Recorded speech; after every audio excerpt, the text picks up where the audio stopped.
Hello, I'm Dr. Katie Ailes from I'm Loud Productions, and in this video I'm going to teach you how to write a golden shovel. This is a relatively new poetic form in which you use lines from an existing poem to create a new poem. It's a fun, fairly simple poetic form that anyone can learn, no matter how much or how little experience you have with poetry. I'll introduce you to the golden shovel format and lead you step by step through how to write one yourself. If you want to take the workshop and write along, there will be opportunities for you to pause the video and take the exercises that I'm proposing.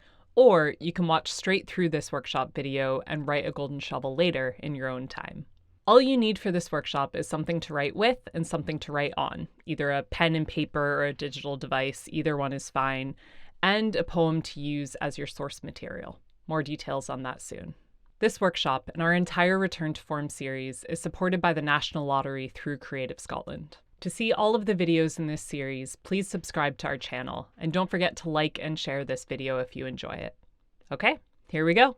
The golden shovel is a relatively new poetic form invented in 2010 by the US poet Terence Hayes in tribute to the legendary US poet Gwendolyn Brooks. You may have heard Gwendolyn Brooks's famous, widely anthologized poem We Real Cool, which narrates the voices of 7 pool players at the Golden Shovel Bar. The poem begins, "We real cool, we left school, we lurk late, we strike straight." Terence Hayes was inspired by this poem to use it as the backbone for a new poem, which he called The Golden Shovel. Hayes took the words in Brooks' poem and used them in order as the line-ending words for his new poem. This is easier to see than to describe. So as you can see here, the effect is that the original poem can be read vertically down the line endings of the new poem. And so the golden shovel was born, named after Hayes's poem. This poetic form allows you to engage with, and in some ways pay tribute to, the work of another writer. Following in Hayes' example, many writers use Gwendolyn Brooks' poems as backbones for their golden shovels, but that's not a rule. You can use any poem you'd like to make your own. The great thing about writing golden shovels is that there's only one rule, using the words of the original poem as the line endings for your new poem. Beyond that, sky's the limit. You can get really creative with this form in terms of the style, the subject matter, and the voice that you decide to use.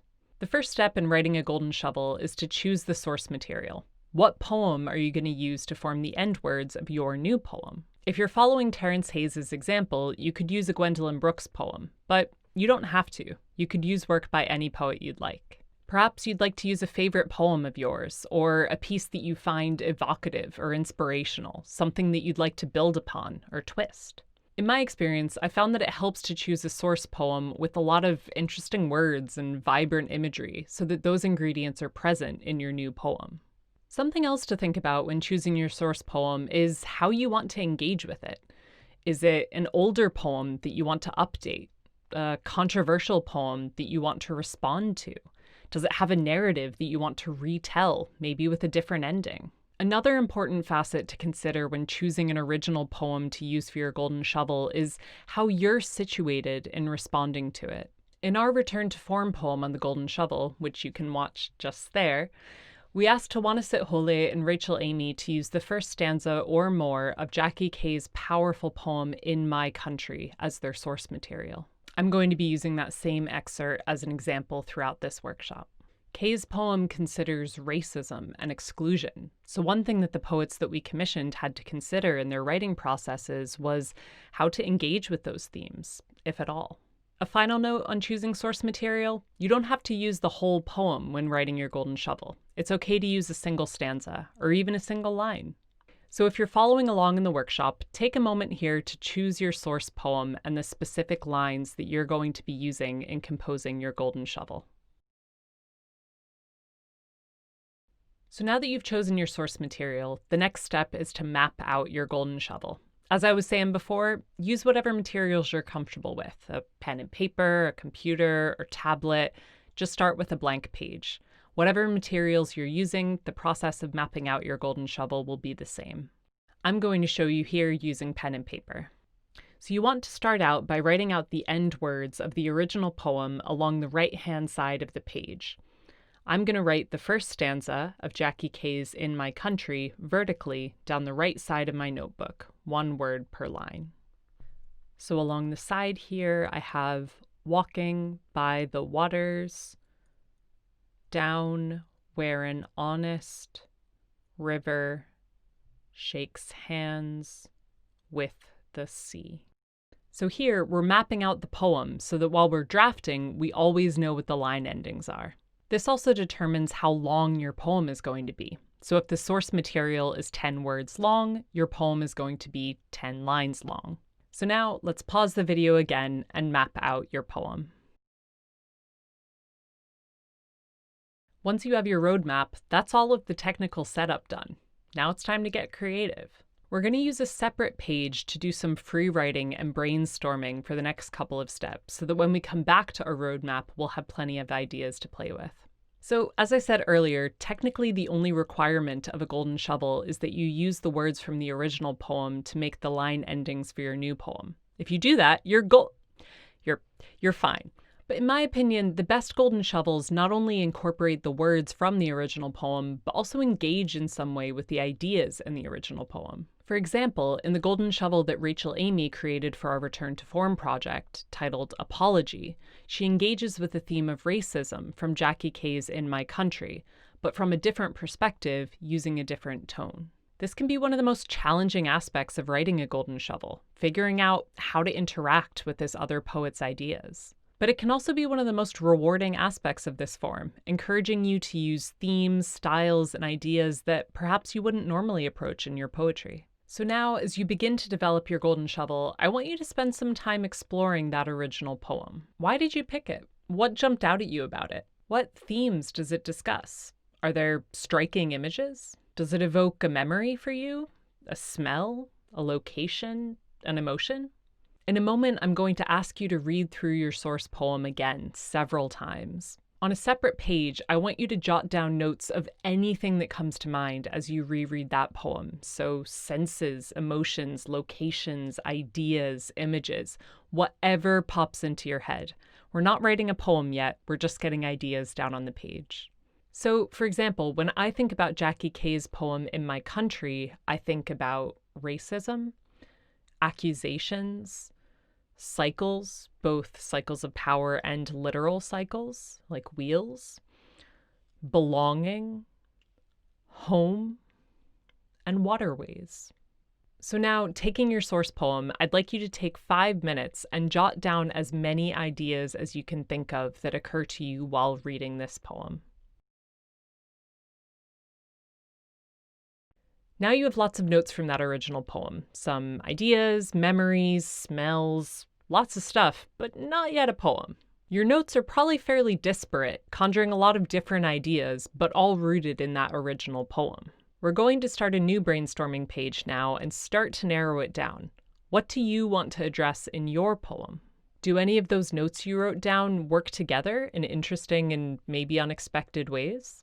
For example, when I go through the notes that I took from Jackie Kay's poem, I'm struck by the words waterways and cycles. And I remember when I used to live in southwest England and cycle on a canal path to work every morning. So now, on a new page, I'm going to describe that experience. We call this panning for gold, going through bits that we've written and circling or highlighting elements that we find interesting and maybe want to expand. It's time to do that now with your own notes. So go through the notes that you have, circle or highlight anything that you find interesting, and then start a new page, take 5 minutes, and expand on all of that. All right, time to keep developing those ideas.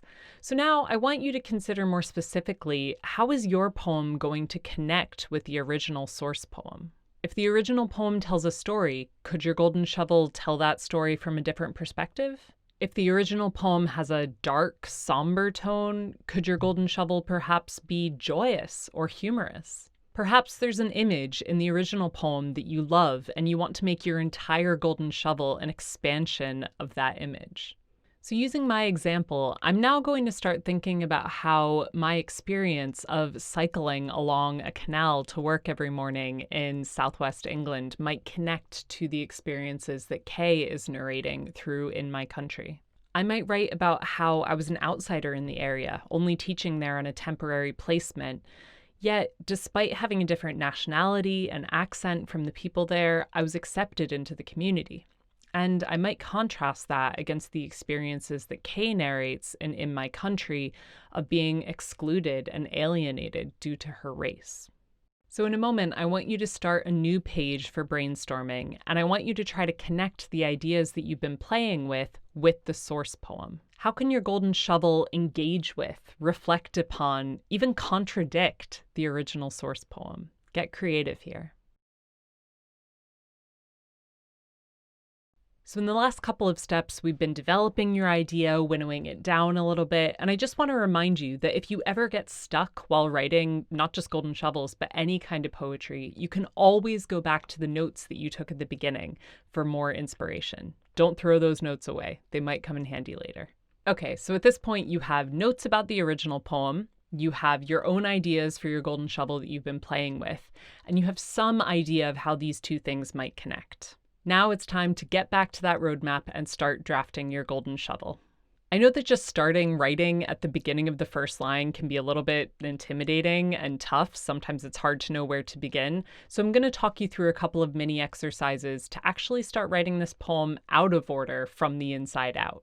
Because the challenge of the golden shovel is incorporating the end words from the original poem, a good way to begin composing one is actually by drafting phrases around those end words. So, for example, the first 4 words of In My Country are walking by the waters. By and the are connecting words, which I'm going to ignore right now.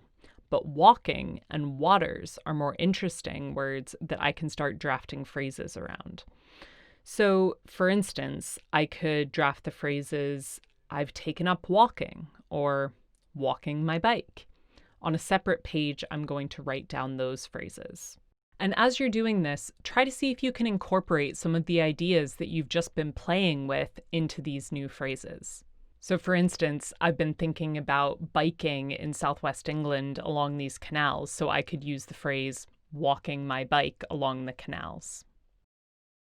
At this point, take some time going through your end words, and on a separate page, draft some phrases that incorporate those end words. You don't need to go in any particular order or draft phrases around every single word. Just go with whatever's inspiring you. And don't worry at this point about it being poetic. We're just trying to get words and ideas out.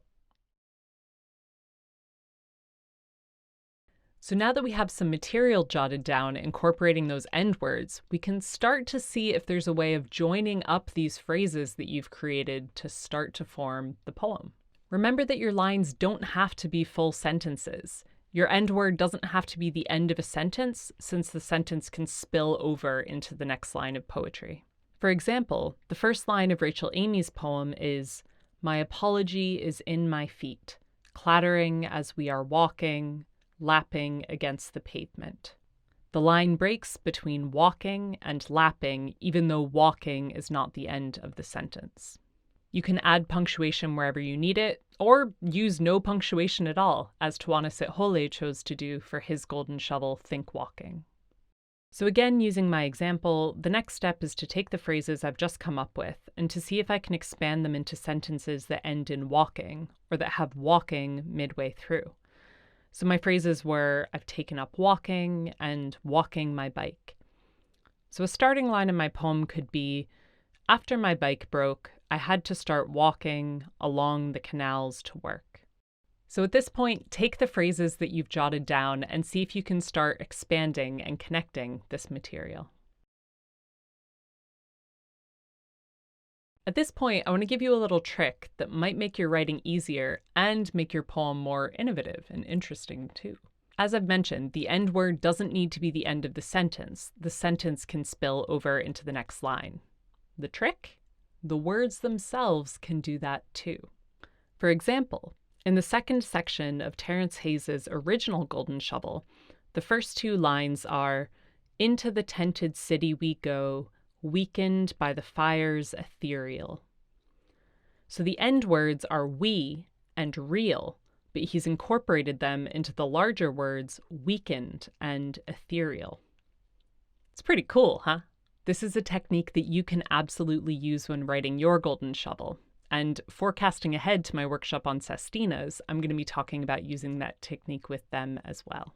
So in a moment, I'm going to ask you to go through your roadmap of end words again and note down whether any of those words could work as part of larger words. So for example, when drafting my golden shovel, I could write whereby at the end of the second line, incorporating the word by. If you realize that any of your words could be part of larger words, just jot down those words on your roadmap next to the original words so that you have them for reference in case you want to use them. All right, go for it. I hope that was a helpful tip. Again, it's not a technique that you have to use, but it can be a really useful one for if you're ever feeling stuck or you just want to get a bit more playful with the language in the original poem when you're writing your golden shovel. Hopefully at this point you have some lines or even just fragments of lines that you can play around with, expand, and connect together. So you're off to the races. You have your roadmap, you have your core ideas to play with, you have a notion of how they connect with the original source material, and you've already begun drafting your poem. From this point on, composing and editing your golden shovel is much like composing and editing any other poem. You can incorporate various poetic devices like alliteration, metaphor, simile, assonance, etc.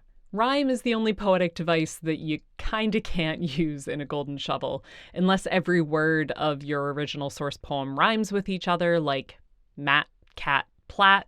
You're not really going to have end rhymes, but you can still use internal rhyme by having words in the middle of the line that rhyme with each other.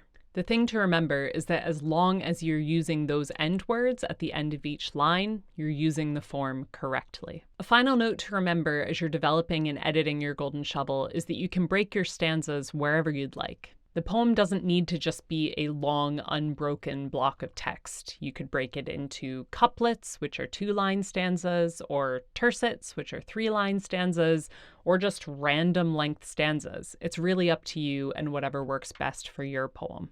And that's it. I'm going to wrap up the workshop here and let you continue to develop and edit your golden shovel following this video. I encourage you to be playful with your language and creative in how you engage with the original source poem. You got this.